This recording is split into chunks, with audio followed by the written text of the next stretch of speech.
Right. So, we put a guy on the roof of Stoney's in Las Vegas, Nevada for 62 days during a pandemic, social distancing, and asked him to ask artists as many questions as he could. He only had to have a brain to begin with. So this could go absolutely nowhere. But you're choosing to listen to an interview recorded in a state of national emergency. Please remain at least 6 feet away from your speakers at all times. This is Toad's COVID Chronicles. Yo! What up, buddy? Can you hear me? I can hear you. How are you? I'm good, bud. How are you? Dude, another day, another doll hair, right?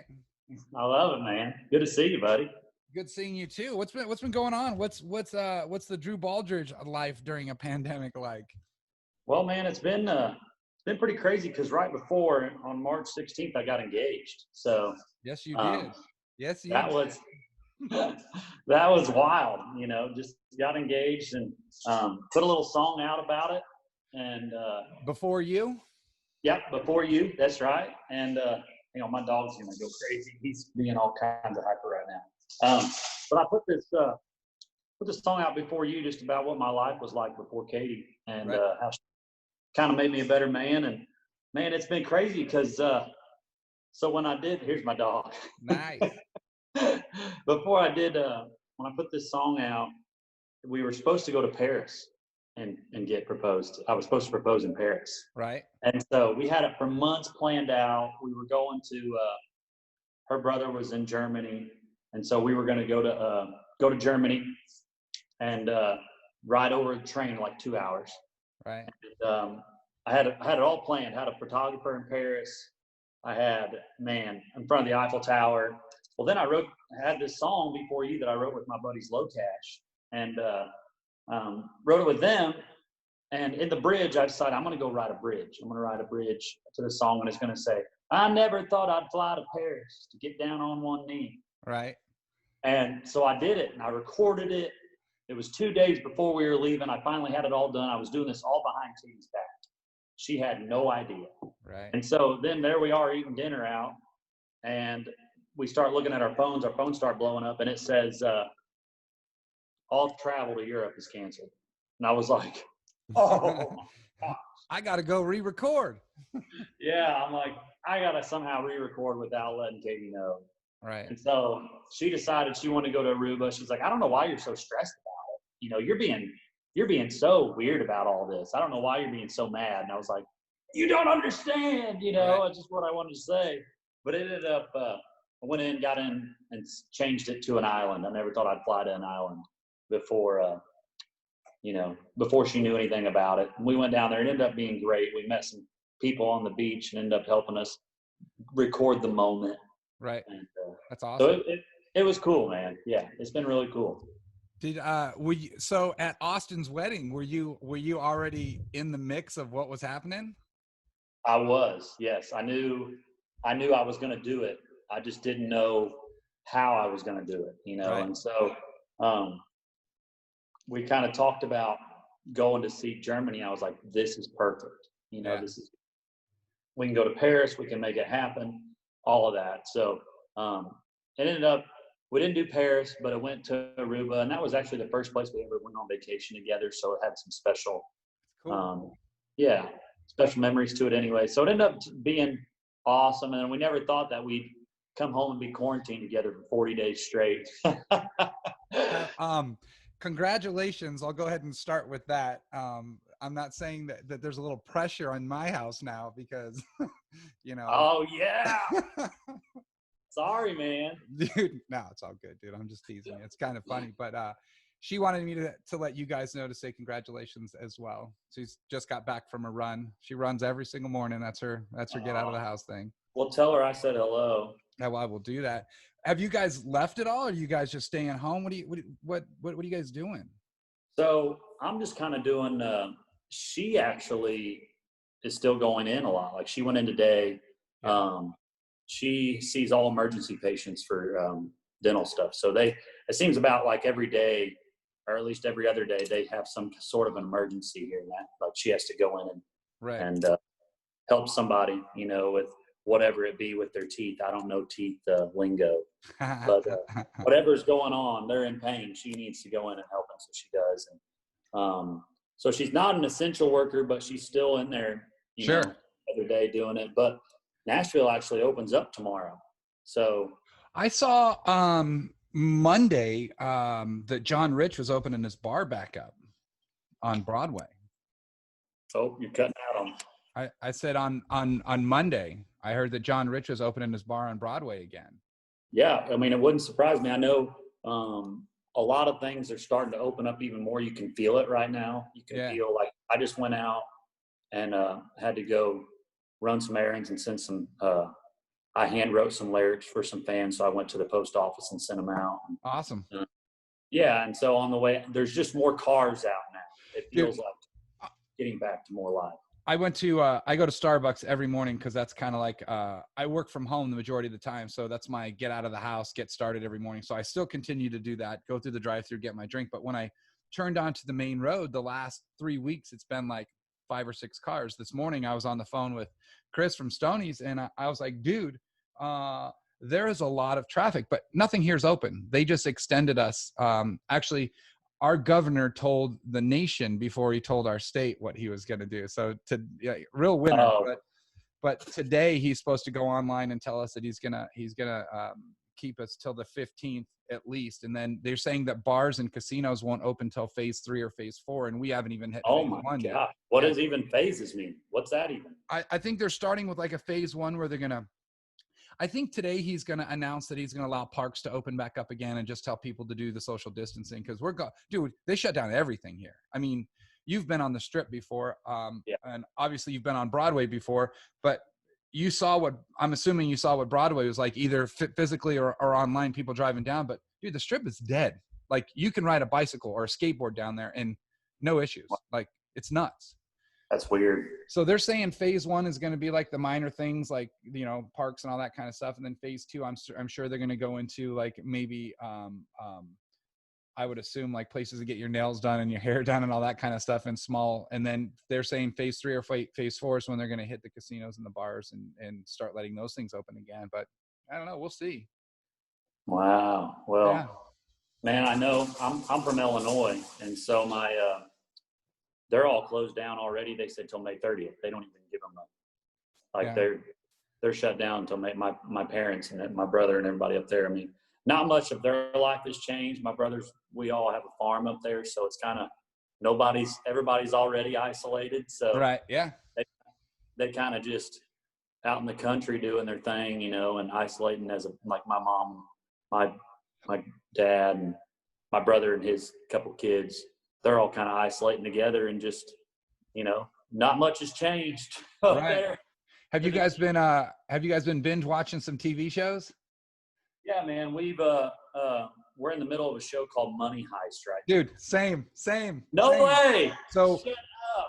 We're the first season, and last night we're season 2. We're 2 episodes in. Okay. I don't know where we're at. We're pretty far though. Yeah. I mean, we're past that. Yeah. We're definitely past that. It just sucks you in, man. Yeah. It's pretty. It's funny because the last couple nights we've had things to do, and Heather said to me, she's like, dude, it's been 2 days since we'll be able to watch Money Heist. So last night at I'd say about 8:30, 9 o'clock, we watched 2 episodes. She fell asleep again, so she's going to catch up on the ones that I watched. But that show, I saw the trailer and I was like, I want to watch this. But when I saw the trailer, they had subtitles across the bottom. So I'm like, man, this is going to be difficult. And then we started to watch it and the subtitles weren't there, but the English dub was over it. So it was a little difficult in the beginning, but man, yeah, I'm sucked in too. Yeah. I mean, once we started it and, I switched it to English. Yeah. And where it actually talks in English, I don't have to read the subtitles. Yep. Game. Yeah. I don't care if the mouth don't go with it's like, sure. Hi, but dude, I love it. And I tell you what else I've been doing right now is last year I put out a song. My dog, hold on. He's being crazy right now. We put out a song last year called Senior Year. Yeah. And it has been, man, the last 2 weeks, the song has kind of just blown up. Right. It's been crazy just because graduates didn't get their senior year. And so when we put this out last year, we had no idea about this, of course. But, man, like the hook of the song says, I never thought it would disappear senior year. Wow. And so Wow. all these kids are sharing the lyric video. I mean, it's almost up to 4,000 shares on Facebook now. Holy cow. And I know, it's crazy. And so I've started doing, I started reaching out to some friends, and what I'm doing now is I'm doing Zoom concerts for senior schools. So nice. like I'm here, I'm cooped up. And so now I have like, I'm doing one tonight, and I'm doing one, I have already a couple on the books next week. I'm doing one tomorrow, and I'm reaching out, and I said, if you know anybody on here that's listening, if you're a senior or you know a senior, hit me up on Facebook or Instagram, and we can set something up. And I mean, we're doing one next week. There's going to be 300 kids on it. Wow. On the Zoom. And it's a virtual prom. And so I get to play senior year, talk to the kid, give them a pep talk about, hey, like, I know this is tough right now, but there's so much more to look forward to in life than this. Absolutely. And then it's like, and then I'm announcing their prom team. So, dude, it's been awesome. Like like when you write music, you just hope that one day, like the stuff that you're writing, the words that you're saying, that it can relate to somebody and hit somebody. Right. And now this song is hitting on a whole other level that we never dreamed of. And kids are tagging other kids in it. They're making TikTok videos. There's over, 200 TikTok videos on TikTok of this song with people I don't even know. And it's all just posting pictures of their senior year with the song in the background. And it's been a whirlwind the last couple of weeks. That's pretty neat. You find yourself probably busier now than you did before. Yeah. A million times busier. Yeah. It's just like, I am every day from sun up to sundown, just, doing interviews now and about this song, and doing Zooms, tons of Zooms with kids and their schools and different Instagram pages. And but it's awesome. Like, I love it. I'm home. Right. And I just jump on here with my acoustic and just play songs. Yeah. And it's just like, it's really cool how we can still get together and do this. And then I'm thinking, it's like, why didn't I do more of this before? You know what I mean? Like, I think that's a big part of it, is people are starting to find different things that were important, working on relationships a little bit more, finding out like what you were too busy before to do, you find time to do now. And yes. I went through a program called Choice Center years ago. I don't want to call it self-help, but I would call it one of those things where it just puts the bad things in your life, or the things that you dwell on, or the negative things in your life behind you, and it helps you put them all behind you. And I was just talking to my coach, who actually owns the place. She's the one that helped me through Route 91. She called me every single morning. Wow. For 2.5 months. I'd get a text message, a phone call, just to make sure I was cool. If I needed to talk, she was there. I was blessed to have her. But she wrote me this morning and asked me about something. We were talking, and she asked me what I've been doing. And I told her that, this is, I've been doing these interviews all week. And she goes, like, tell me about it. And I said, well, my goal is to put these out so people can know that you guys as artists are human as well, because nobody sees this other side of an artist. They don't see, like I used to say before, they don't see the load in, they don't see the sound check, they don't see when you guys eat, they don't see no clue. No, they have no clue. But this is another side that someone that might not follow you on socials, that will come through Country F Radio or Toad's Tunes and get an idea that you guys are human and going through the same thing that they are. And she wrote me this morning, she goes, you sound like you soaked up what we taught you pretty well. And I was like, oh, that's awesome. Yeah, it was kind of neat, because I don't want to say it's paying it forward in a sense, but I could be sitting on my ass in the backyard. I could ride my dirt bike. I could be doing whatever. But the idea behind this is just get it out there that everyone's in the same boat. We're all going through something that isn't. We were talking yesterday about some stuff that we always talk about, how our grandpas have the stories. Yeah, so true. Dude, think about our era. Like when your kids look at you and, go, Grandpa, and you're going to be like, dude, I lived through Waco. I lived through 9/11. I lived through COVID, kind of thing. Forget you're walking uphill both ways barefoot in the snow, Grandpa. You ain't got nothing on me, Yeah, that's so true. Like, I think back to Grandpa, and he'd always tell me, he's like, the Great Depression was terrible. Yeah. He said had all these great stories about it, and we just sit there and listen cross-legged, and just like, tell us more. So now we're going to have them stories. You're so right. it's kind of an era that's I feel like some days I look around, I feel like I'm living in a movie. I really do. And I was laughing yesterday. Heather took her nail polish off and then redid her nails again, all weird. And I'm like, looking, I'm like, what are you doing? And she's like, well, I'm bored. I don't know what else to do. So I'm kind of like, okay, you know, but Yeah. I mean, you find yourself, my honeydew list is pretty well done. Finished that off the first couple weeks. And now I'm just kind of like, again, finding myself more busy than I was before. That's awesome, man. We planted a garden, and for the first time ever. I mean, I had never planted a garden before, because when do I have time to actually like be home and water it? Right. And so we did that, and I mulched. I cut all the trees around the house, trimmed them, mulched all underneath the trees, and now I'm just like, what can I do next? You know, Right. it's just we never had time together, and me and Katie, this much time. It's always been like home for a couple days, gone.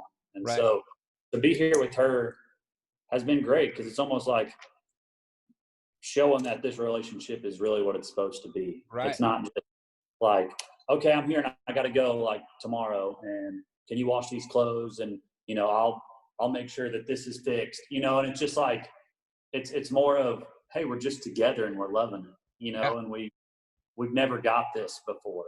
And it's been really kind of great. We were joking the other day. It's like, I don't really hate quarantine. You know, it's like, there's parts of it that I do, but then there's other parts of like, I'm home, I have you, I have my dog, I can sit here and still play music and still put out songs and still connect with my fans on a level I didn't even know existed until now. I mean, like right now, I feel like I'm connecting more with my fans than almost the last 2 years. Right. You know, because I'm doing Zoom concerts. I did one where I just picked winners and actually picked from my fans, and it just wasn't seniors. It was actually like a concert. And it was one of the coolest things I ever done. I got to actually talk to them. There was just 10 of us. So it was like, tell me your story. Where are you from? And everybody just hung out on there and just enjoyed time together and played a couple songs. And man, it's been, like I said, I'm ready for everything to open up, and I'm ready to be back on a stage. Don't get me wrong. Yeah. But in this time, I haven't yet went crazy, which is good. I've had a lot to keep me busy. I don't think I've seen any posts online or know anyone that's really gone nuts. I see people that are anxious. I think that's a good word, like to get out and do things. I keep watching a lot of people in their food game to a whole nother level, being able to cook stuff or try and do stuff. They're definitely getting better chefs out there. Yeah, that's for dang sure. Is there something? And I definitely put on some weight. So the COVID 15. It's not the freshman 15. It's the COVID 15. That's it's funny. Definitely it. You guys cook at home every night? Yeah, we do. We cook a lot here, and you know, there is still some of our favorite places that are open that we'll just go pick up. Right. We'll go and do a pickup, and you know, I got Jimmy John's down the street, so I'll call them and you know, do the whole freaky fast Jimmy John's delivery in 7 minutes to the door.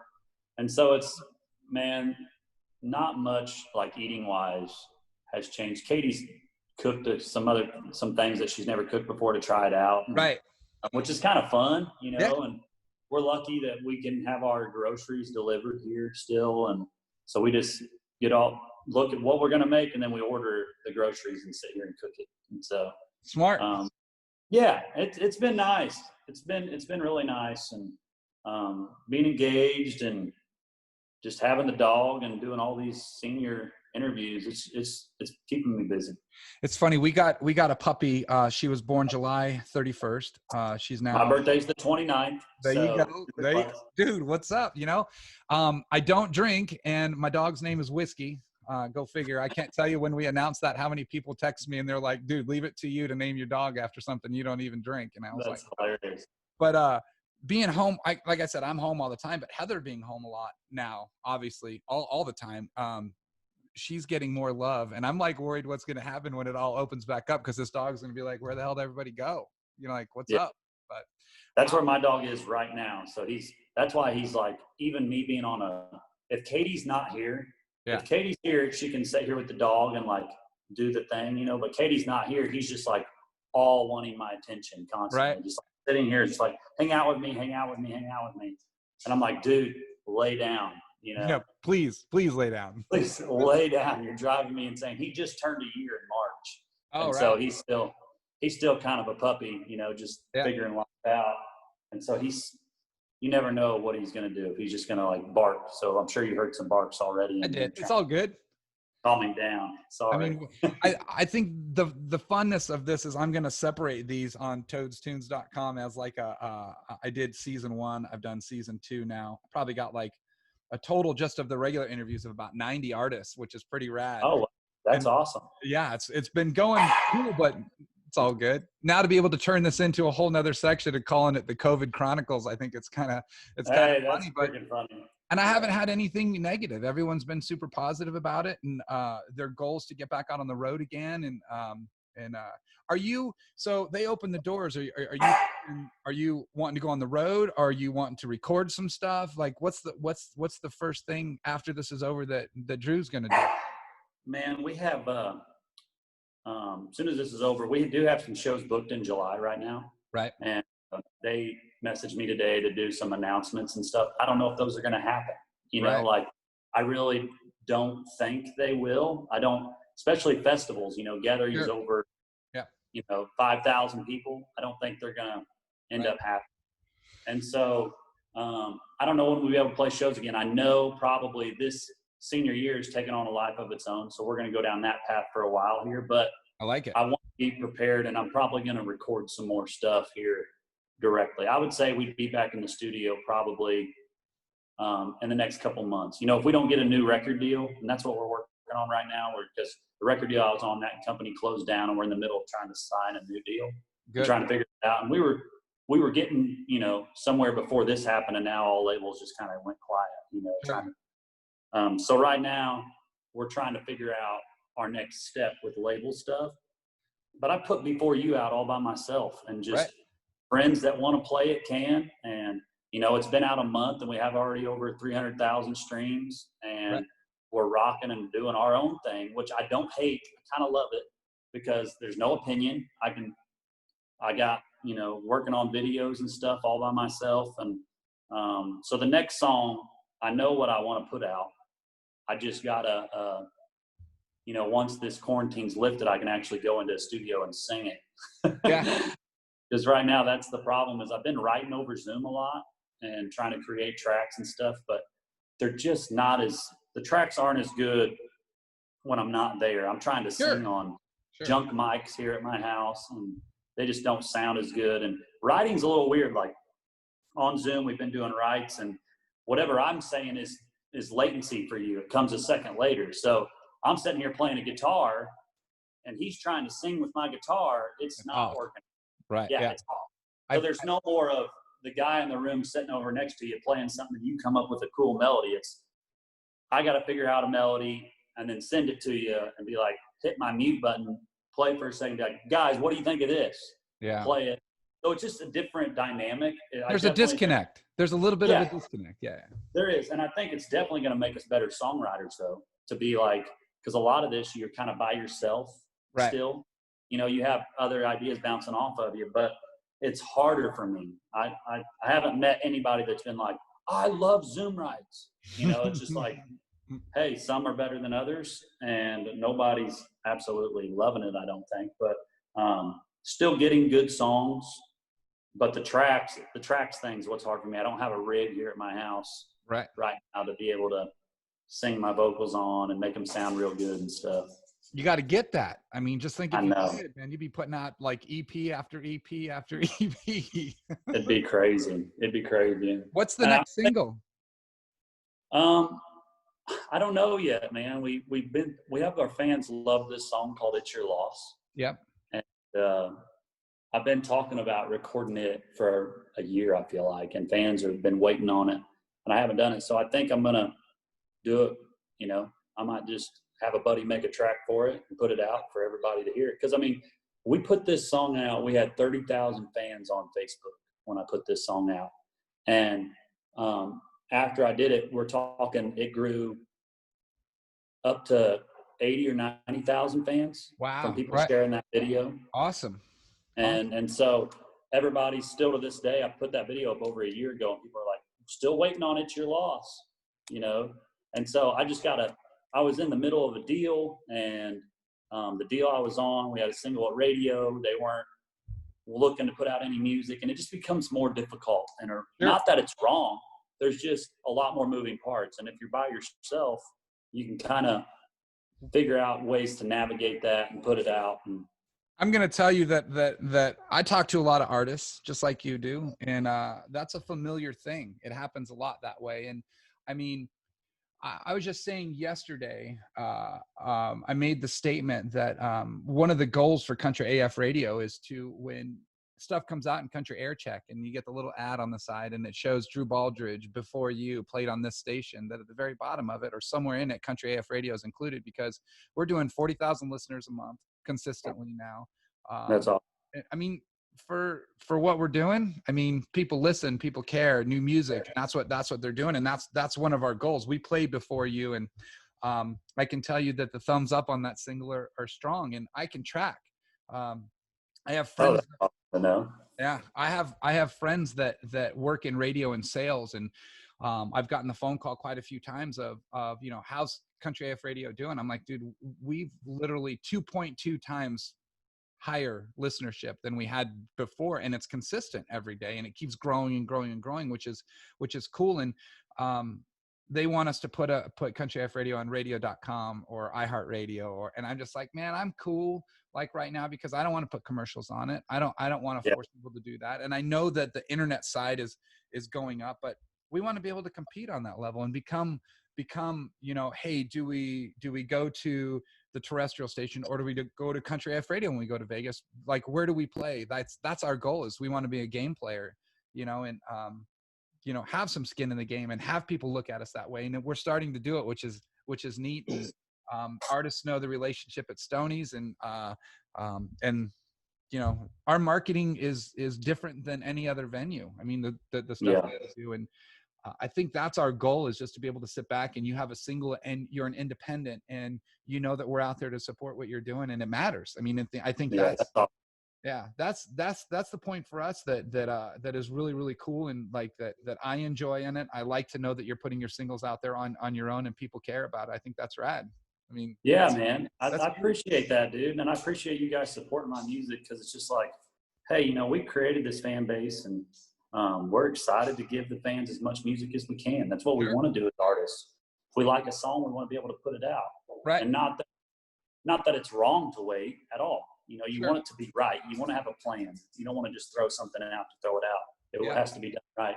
But, you know, we're talking now to be able to maybe put something else out in a little bit. We're going to ride the wave, but I want to be, you know, what's hard to do is when you're doing this wave of something going on, is to still create and make sure that you're ready when that wave dies, you have something else, you know, and that's something I'm learning about right now. And so right now I really need to be here in the next couple of weeks, getting in the studio and creating the next thing, because this senior year has went way further along than I ever thought it would. I mean, we're talking over 200,000 views on Facebook, 4,000 shares. Yeah. Our sales last week were up 46% on Apple.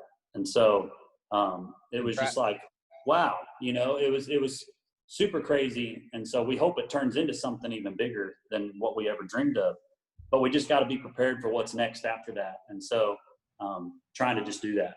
I learned in the music industry, you're only as good as your last. I learned that a long, long time ago. And it's a horrible saying, but it's the truth. I mean, you could kill it with a single, and if you flop right after it, they're not gonna. I mean, that's kind of the way of the world, and it's sad, but at the same time, I mean, being able.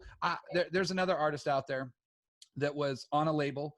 Had a booking agent, and the label was like waiting to release music, and the booking agent's like, we need to get you on the road, and the artist is like, well, if I can't release any music, what am I, you know, I'm kind of stuck right in the middle. Like, what do you do? Because but in a situation as an independent, you can sit back and think and go, you know what, I think, in my personal opinion, the world's ready for this single, so you can go ahead and put it out, and off it goes. And I mean, and sometimes that works, sometimes it doesn't. Sure. You know? Sometimes the music's not ready, you know, and so.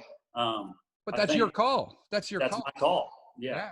Your call, and if you fall flat, you fall flat owning it. You know what I mean? Like you can look back on it and be like, dang, that was me. You know, now I have to repair it. It's way better to look back on it and say it's your fault than to have to blame somebody else. You know what I mean? To look back and say, dang it, I knew I should have listened to myself. I shouldn't have went with that song. Or it's better to look back and be like, you know, I love that.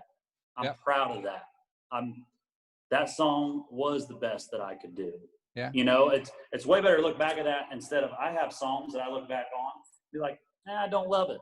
You know what I mean? Or I didn't love it when I put it out, but I was trying to make everybody happy around it, you know, and not that any artist shouldn't do that, because I feel like you have a team and they should, you know, work best for you. Sure. But there's parts of stuff that I don't love that I've done. And so I'm just trying to, you know, moving forward in my artistry to love what I do and to make sure I love what I do. And I've grown so much of what I want to say, how I want to say. You know, I feel like, honestly, I maybe got a record deal too young. I didn't know what I wanted, and I was just throwing songs out and hoping they worked. And now I feel like I kind of got a pinpoint of my fan base. I got a pinpoint of what I want to say, how I want to say it, how I want the music to sound. And so it just comes with trial and error and anything. You know, it's just some of the best. I was reading this thing the other day, is questions that you should ask yourself is, you know, what would I do if I couldn't fail? Because you'll never learn. Right. You Yeah. know, if you don't fail, you'll never learn anything in life.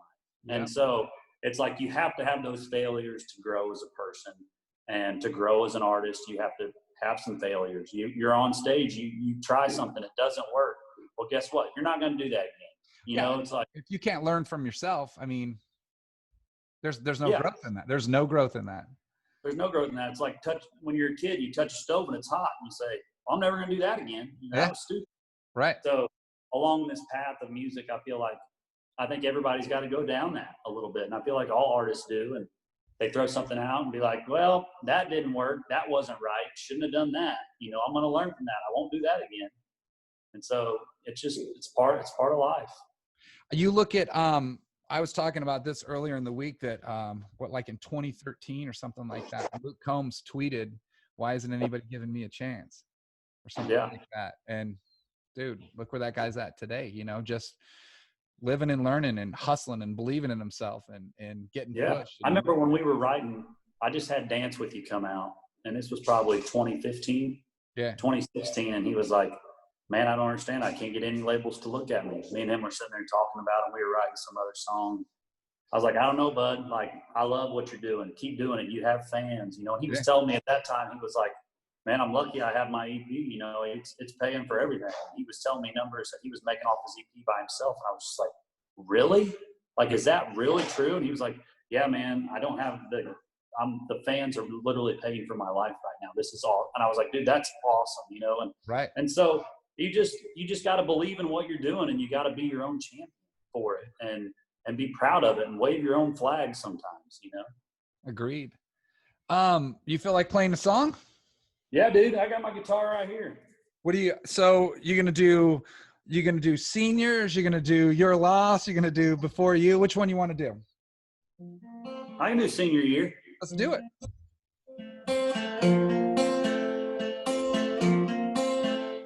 This is for all the graduates of 2020 out there.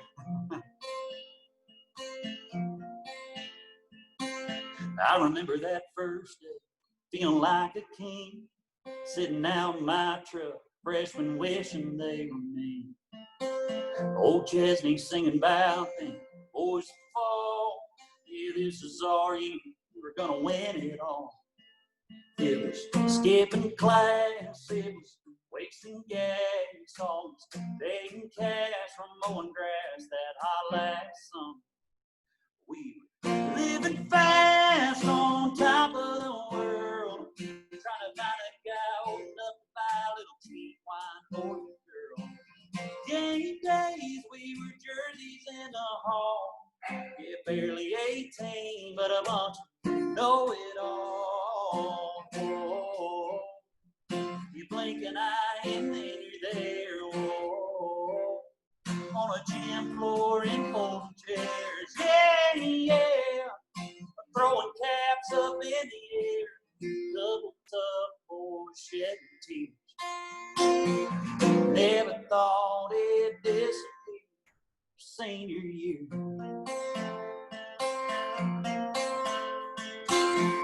burning tires, burnt CDs, breaking curfew, mama waiting on me. Thinking that first love lasts forever.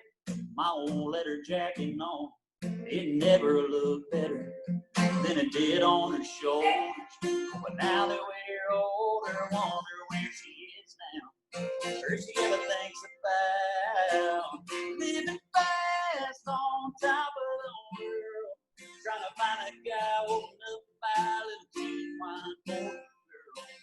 Gay days, we were journeys in a hall. We're barely 18, but I want to know it all. Oh, you blink an eye and then you're there. Oh, on a gym floor in folding chairs. Yeah, yeah. Throwing caps up in the air. Couple lovebirds shedding tears. Never thought it'd disappear. Senior year. Yeah, senior year. Oh. Yeah, every time I get to town, well, I take a lap around, and I can't help but smile, 'cause we were big shots for a little while. Senior year. Senior year. Yeah, we were living fast on top of the world, trying to find a guy woken up by a little genuine boy girl. Game days, we were journeys in a hall. Yeah, barely 18, but a bunch know it all. Oh, you blink an eye and then you're there. Oh, on a gym floor in folding chairs. Yeah, yeah. But throwing caps up in the air. Double tough old shedding teeth. Never thought it'd disappear. Senior year. Senior year. I remember that first day, feeling like a king, sitting out in my truck, freshman wishing they. Dope. Hell Hey. yes. I like it. Thanks, buddy.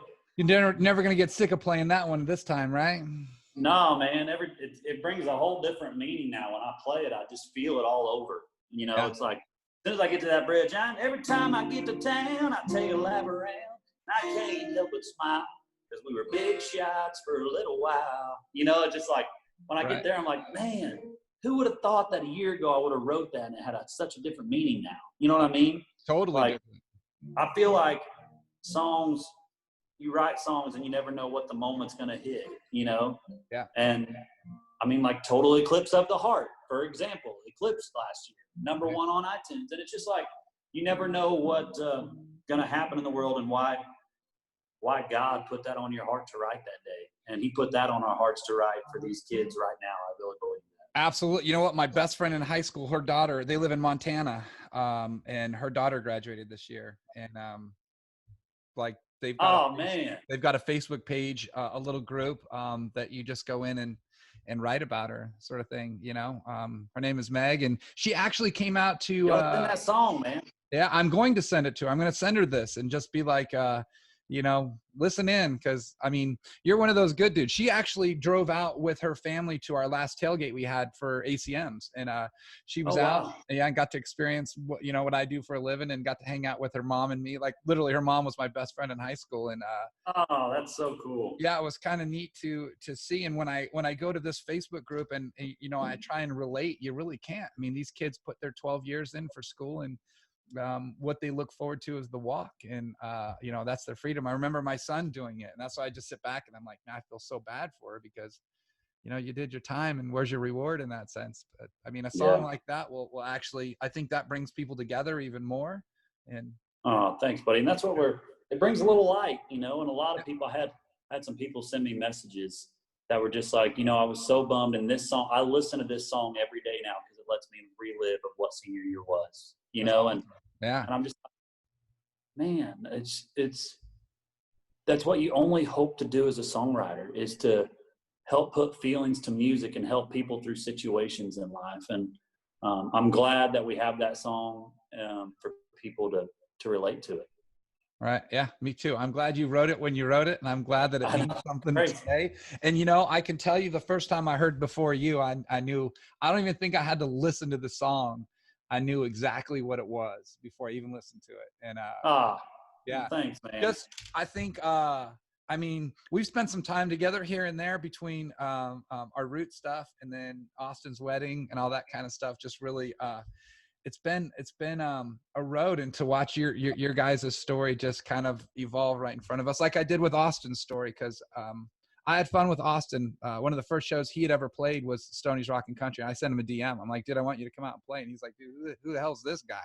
You know, and it was just, so my story with him is rad. I think knowing that you came out and supported a city the way you did with Vegas and Root, and I think I'll never, ever, ever forget that, ever. And Toad, well, we'll never forget you, buddy. We yeah, appreciate I appreciate you for that. You're a friend, dude. You're a friend. I appreciate it. It's more than the music. It's more than the music. Well, I think that, you know, along this journey of music, I came from a different genre of music. 20 years ago, I was involved with you know, alternative rock and bands like that. And I was doing shows similar to what I do now, but in a different venue. I was doing it at the House of Blues and really having some fun with stuff. And I've just watched myself keep some friends from that era, people that mean stuff to me. And I think I've made some friends in the country world that I'll never lose, which is cool, dude.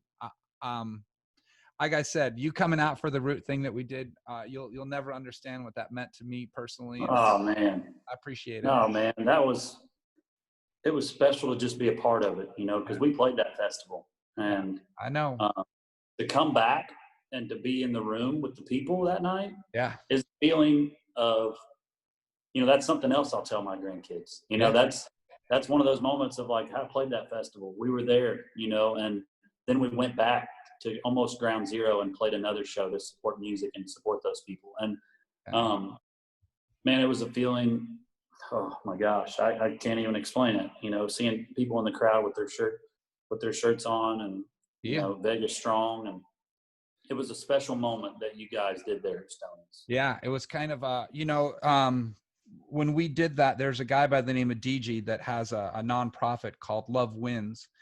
And he does 58 random acts of kindness every year. And